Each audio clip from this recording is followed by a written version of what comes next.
বন্ধুরা, আগে চোখ বড় বড় করে ভিডিওটা দেখে নাও। এরপর এই ভিডিও নিয়ে চরম লেভেলের ফানি কমেন্ট শুরু হবে।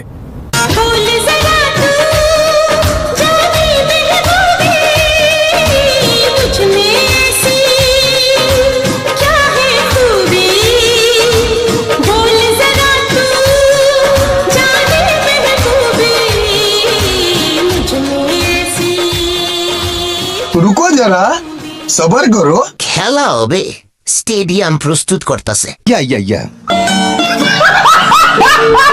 এইসব পাগলা এত সুন্দর বউ পায় কেমনে? इसका कारण नरेंद्र मोदी है। হায় রে দায়ু যে অবস্থা, এগুলা কেউ ছাড়ে? বাকি যা যা আছে ওইটাও ছাড়েন। এমন জীবন সঙ্গী যেন কারো জীবনে না আসুক। अच्छा ठीक है।